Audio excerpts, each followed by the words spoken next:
70 가까운 나이에도 여름이 오면 가슴이 설렙니다. 올해도 그랬습니다. 특히나 올해는 달랐어요. 69회를 살아오신 아버지. 자식들 때문에 허리 굽혀지고 손주들 때문에 밤을 새워가며 살아오신 그분. 이번만큼은 정성껏 모셔야겠다는 생각이 들었습니다. 그래서 6개월 전부터 준비했어요. 강원도 산골짜기의 독채 펜션. 아침 물 좋은 산장에서 아버지께 예쁜 식탁을 차려드리고 손주들의 웃음소리를 들으며 며칠이나마 소박한 행복을 누리는 꿈을 꿨습니다. 예약금만 100만 원. 그 당시에 100만 원이 얼마나 큰 돈이었는지 아시나요? 그런데 출발 하루 전이었습니다. 휴대폰이 울렸어요. 작은 며느리였습니다. 평소처럼 밝은 목소리가 아니었어요. 뭔가 미안한 톤이었습니다. 시어머님 죄송한데요. 남편이 두바이로 긴급 출장을 가야 되는데. 두바이? 급작스럽긴 했지만 일이니까 어쩔 수 없겠지 싶었어요. 그럼 우리끼리라도 잘 지낼 수 있겠다는 생각까지 했습니다. 그런데 그 다음 말입니다. 500억짜리 프로젝트라고 해서요. 정말 죄송하신데. 거기까진 괜찮았어요. 회사 일이니까요. 하지만 그 다음 문장이 제 가슴을 철렁하게 내려앉혔습니다. 근데 어차피 부모님 모시는 건 원래 큰며느리 몫이잖아요. 저희는 그냥. 며느리의 목소리도 떨리고 있었어요. 아마도 본인도 이 말이 얼마나 상처를 줄지 알고 있었을 겁니다. 하지만 그렇다고 해서 마음의 상처가 덜해지나요? 당신도 이런 경험이 있으신가요? 전화를 끊은 후 조용함이 찾아왔습니다. 가슴 한 구석이 철렁했던 그 순간을 자신도 어떻게 처리해야 할지 몰랐던 것 같아요. 큰 며느리는 휴대폰을 들었다 놨다를 반복했습니다. 화면이 꺼졌을 때 거울에 비친 자신의 얼굴은 얼마나 참담했을까요? 분노가 치솟았어요. 당연합니다. 500억? 그게 할아버지 생신보다 중요하다고. 도련님을 원망했어요. 회사를 원망했어요. 그리고 무엇보다 자기 자신을 원망했습니다. 왜 자신은 이렇게 약한가? 왜 이 정도의 말에도 마음이 부서지는가? 하지만 시간이 흘렀어요. 그날 밤 창문 밖의 어두운 하늘을 바라봤을 때 그녀의 마음에 결심이 내려앉았습니다. 다음 날 아침 남편도 작은 며느리도 없는 부엌에서 아버지는 여전히 밥을 기다리고 있었어요. 어머니의 시름 가득한 표정도 그대로였습니다. 손주들은 여행을 떠난다며 설렜고요. 그 순간이었어요. 큰 며느리가 결정했습니다. 아버지, 어머니, 제가 모실게요. 걱정 마세요. 목소리가 떨렸을까요?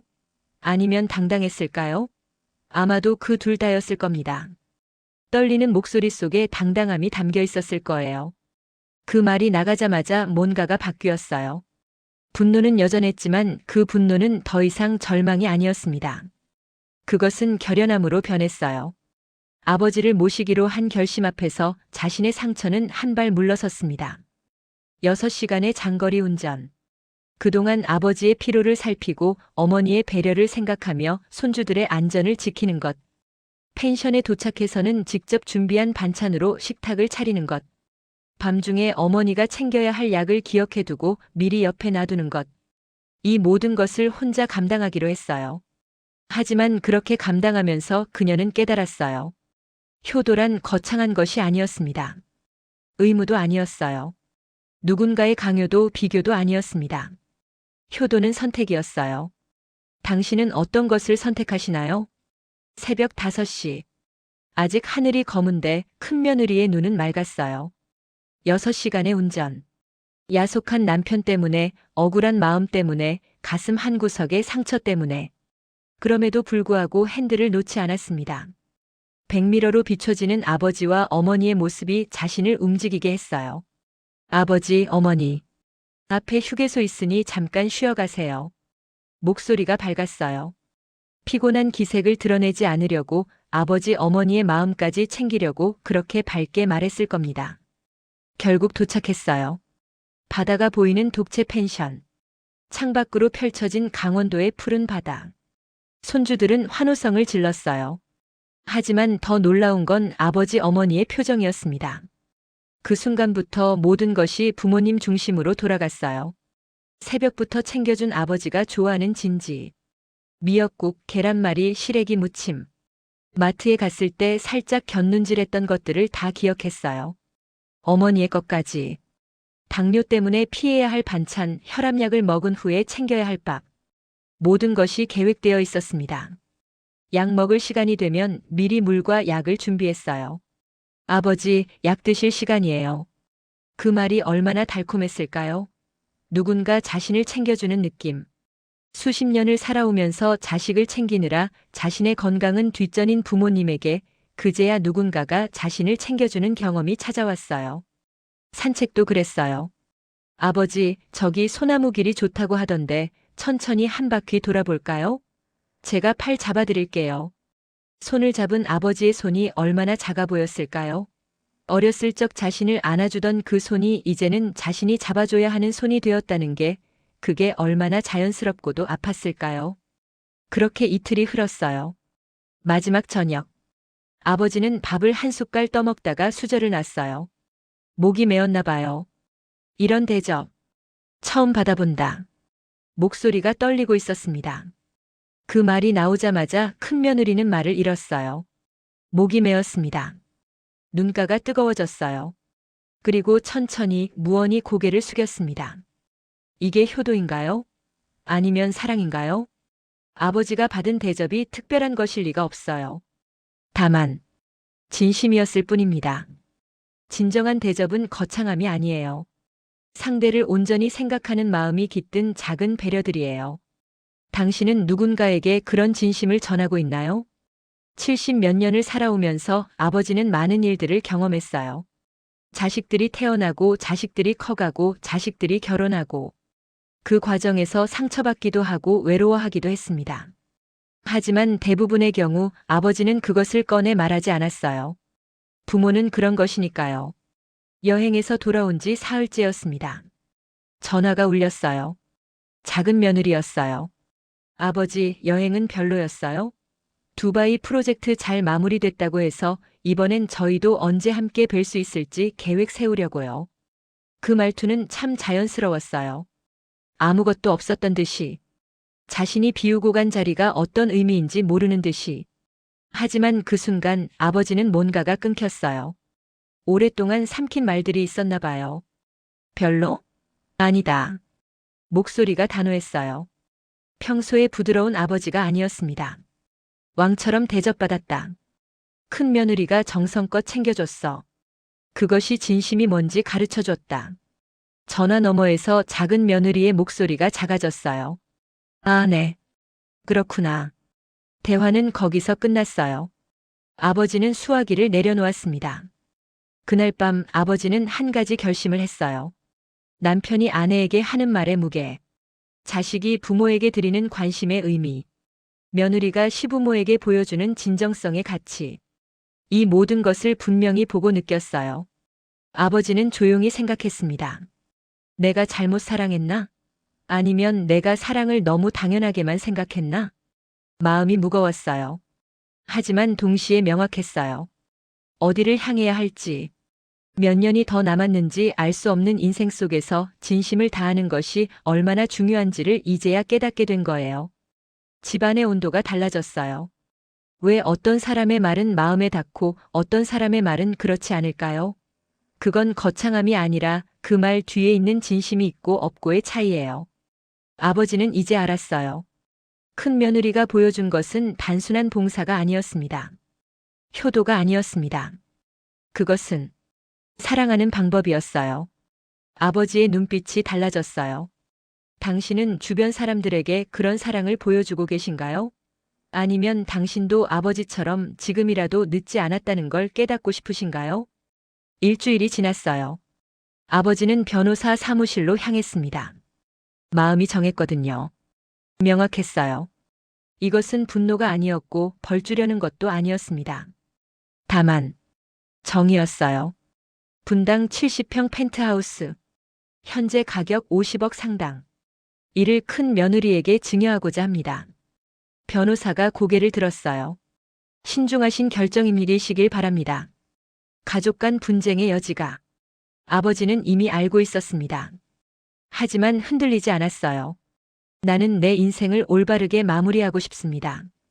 증여서에 도장을 찍고 나온 아버지의 표정은 얼굴이라도 펼듯 맑았어요. 그런데 며칠 후였습니다. 누군가가 이 소식을 퍼뜨렸어요. 아마도 금융기관이거나 아니면 우연히 알게 된 친척이었을 수도 있어요. 작은 며느리에게 그 소식이 전해졌을 때 세상이 흔들렸나 봅니다. 전화가 울렸어요. 아버지의 휴대폰이. 하지만 이번엔 목소리가 달랐어요. 아버지, 이게 무슨 차별입니까? 차별? 차별이라는 말이 정말로 입 밖으로 나왔어요. 두바이 출장 가셨던 것도 일이었고 저희가 못 간 이유도 있었는데 이렇게까지. 그 목소리엔 피해자의 울음이 가득했어요. 이건 명백한 음모 아닙니까? 큰 며느리가 아버지 곁에 붙어서 세뇌한 거 아니에요? 세뇌? 음모? 며칠이 지나면서 더 심해졌어요. 작은 며느리와 그녀의 남편은 변호사를 찾았습니다. 소송을 준비했어요. 혐의는 점점 커졌어요. 아버지가 치매에 걸렸다고 봐요. 정상적인 판단력이 없는 상태에서. 치매. 그 단어가 마지막이었어요. 아버지의 얼굴이 창백해졌습니다. 자신의 결정이, 자신의 사랑이 이제는 죄가 되어버렸어요. 자신이 정신 잃은 노인이 되어버렸어요. 가족 단톡방에서는 전쟁이 벌어졌어요. 대체 뭐 하는 거야? 아버지가 치매라고. 우리 아빠가 왜 감정적으로 결정을 하시는데? 소송이라니 우리 가족이. 소음이 가득했어요. 그리고 한 가지가 명확해졌습니다.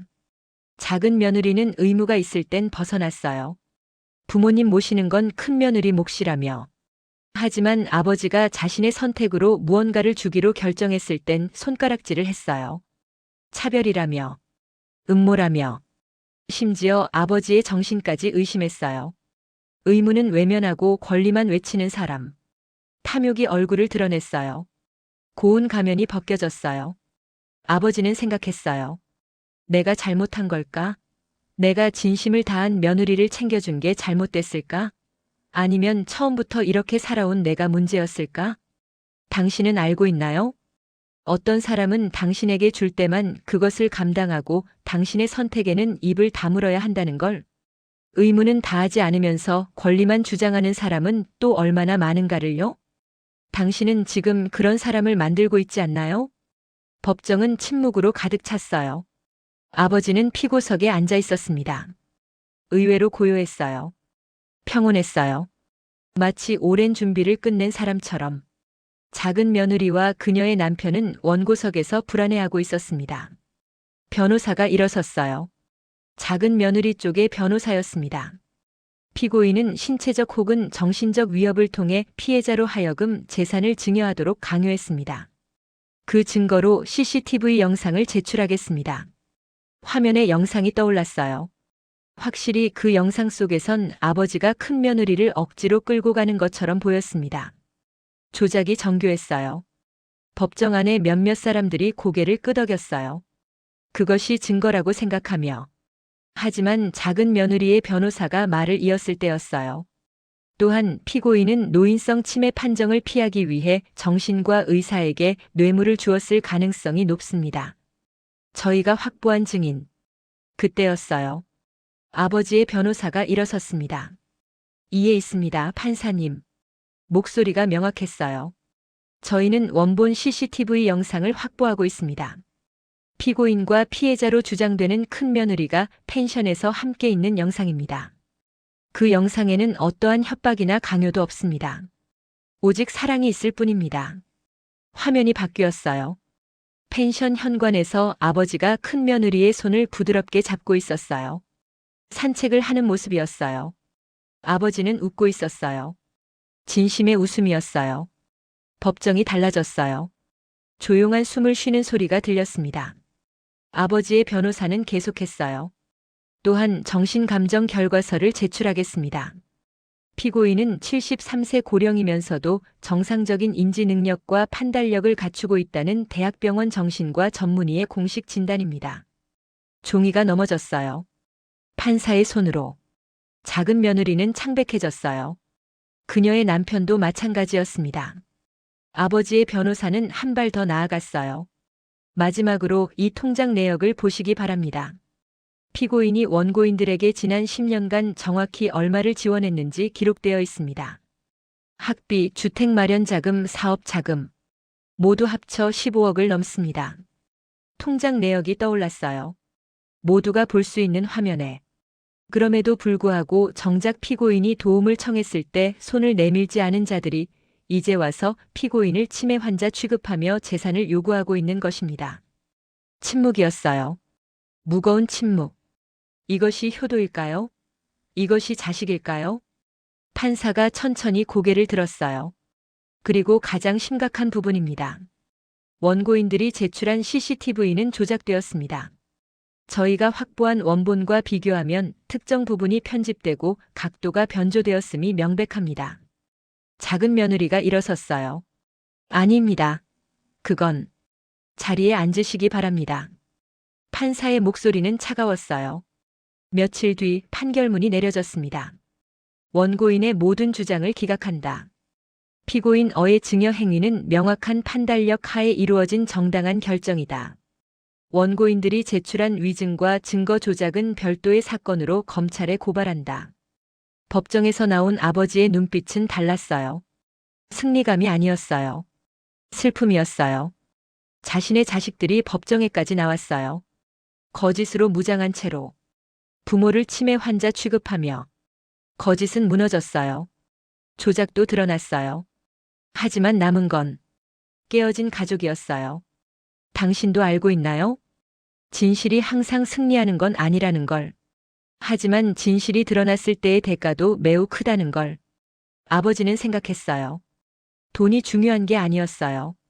자신이 정당했다는 걸 증명받는 것도 아니었어요.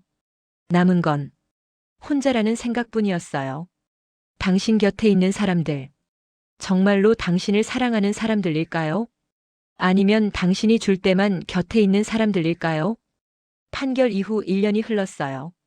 아버지는 많은 것을 얻었고 동시에 많은 것을 잃었습니다. 하지만 그렇게 지나간 시간 속에서 한 가지가 명확해졌어요. 사람은 결국 자기가 뿌린 대로 거둔다는 것이었어요. 작은 며느리는 지금도 혼자예요. 그녀의 남편은 법정 이후로 변했습니다. 50억짜리 펜트하우스도 15억짜리 과거 지원도 남편의 신뢰를 되돌리지 못했어요. 거짓으로 인해 깨어진 신뢰는 돈으로 복구되지 않습니다. 그녀는 이제 알았어요. 권리를 주장했을 때 얻은 건 재산이 아니라 고독이었다는 걸. 반대로 큰 며느리는 어떻게 되었을까요? 아버지는 그녀를 찾았어요. 법정이 끝난 지 일주일 뒤였습니다. 고마워. 넌 나를 배신하지 않았다. 그 말 앞에서 큰 며느리는 눈물을 흘렸어요. 아버지, 전 당연한 걸 한 거예요. 당연한 일. 하지만 그 당연함이 얼마나 소중한지를 이제 아버지는 뼈저리게 알았습니다. 그들의 관계는 재산 때문에 깊어진 게 아니었어요. 오히려 그 반대예요. 펜트하우스 같은 물질이 아니라 펜션에서의 그 며칠이 그들을 이어주었어요. 약을 챙겨주던 손길, 밥을 차려주던 정성, 산책을 함께하던 따뜻함. 그 모든 것이 그들을 묶어두었어요. 아버지는 생각했어요. 효도란 게 뭔지, 부모님을 모신다는 게 뭔지. 효도는 의무가 아니다. 그것은 선택의 결과다. 선택이에요. 누군가에게 진심을 다하기로 선택하는 것. 그 선택이 모여서 관계가 되고 신뢰가 되고 결국은 사랑이 되는 거예요. 억지로 하는 효도는 남습니다. 기억에 남는 게 아니라 가슴에 앙금으로 남아요. 하지만 진심으로 하는 선택은 어떤 돈으로도 바꿀 수 없는 가치가 됩니다.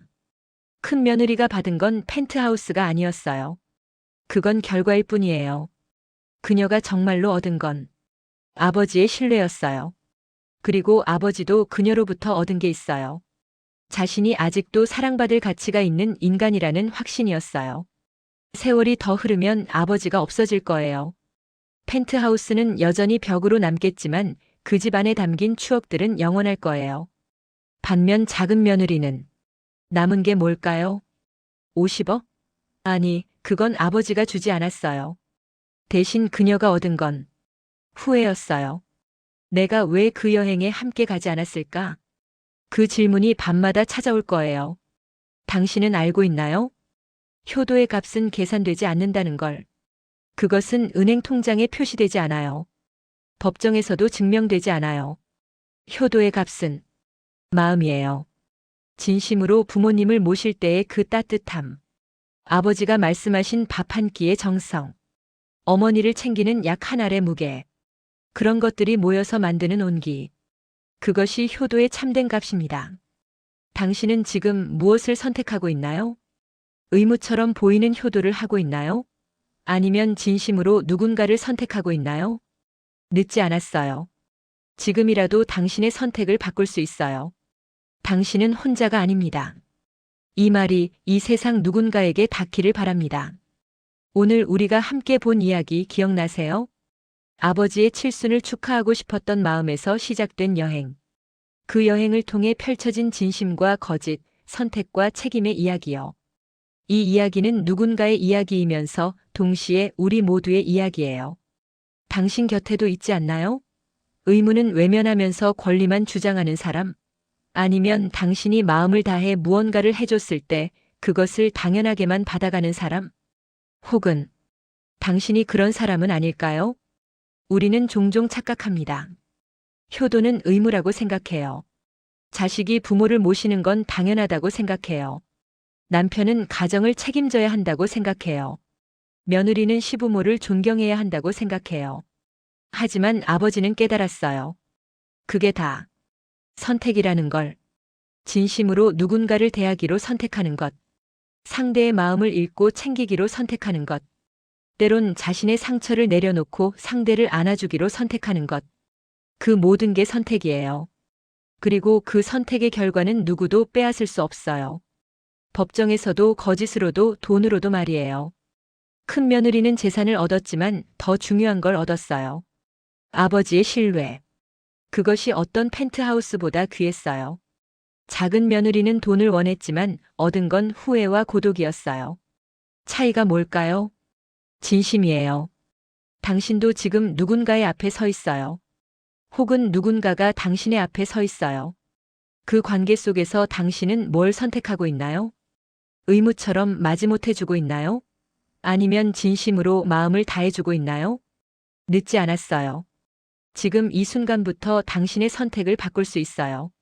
아버지처럼 당신도 깨달을 수 있어요.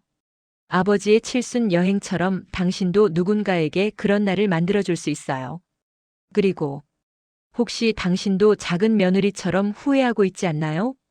당신이 가지 않았던 그 여행, 당신이 챙기지 않았던 그 마음, 당신이 외면했던 그 사랑. 아직 늦지 않았어요. 지금이라도 전화를 걸고 만나고 이야기하세요. 저 미안해요. 내가 잘못했어요. 당신을 사랑해요. 그 말 한마디가 누군가의 인생을 얼마나 변화시키는지 알고 있나요? 이 채널 마음쉼터 라디오는 당신 같은 분들을 위해 만들어졌어요. 혼자라고 생각했던 당신, 가족 때문에 상처받았던 당신, 누군가의 선택으로 인해 깨어졌던 당신. 당신은 혼자가 아닙니다. 이런 이야기들이 당신의 마음에 닿기를 원해요. 당신이 혼자가 아니라는 걸, 누군가는 당신의 감정을 이해한다는 걸 느껴주길 원해요. 그래서 우리는 새로운 이야기를 들고 와요. 슬픔도 분노도 후회도 그리고 희망도 담은 이야기들을요. 만약 오늘 이 이야기가 당신의 마음에 닿았다면 하나의 부탁을 드릴게요. 아래의 구독 버튼을 눌러주세요. 당신 같은 분들이 매주 이 채널을 찾을 때 우리는 더 열심히 더 좋은 이야기들을 준비할 거예요. 그리고 좋아요 버튼도 눌러주세요. 당신처럼 상처받은 누군가가 이 이야기를 통해 위로받을 수 있게요. 댓글도 남겨주세요. 나도 이런 경험이 있었어요. 나도 이런 마음이었어요. 내 가족이 꼭 이 이야기 같았어요. 당신의 이야기가 또 다른 누군가의 위로가 될 수 있거든요. 당신이 지금 혼자라고 느끼고 있다면 이 채널을 켤 때마다 기억해 주세요. 당신은 혼자가 아닙니다. 이 세상 어딘가에는 당신과 같은 감정을 가진 누군가가 있어요. 당신의 슬픔을 이해하는 누군가가 있어요. 당신을 응원하는 누군가가 있어요. 우리가 여기 있으니까요. 다음 주 같은 시간에 또 다른 감동의 이야기로 여러분을 찾아올게요. 그때까지 당신을 응원합니다. 구독하기, 좋아요하기, 댓글 남기기. 당신의 그 작은 선택이 누군가의 큰 위로가 될 수 있어요. 당신은 혼자가 아닙니다.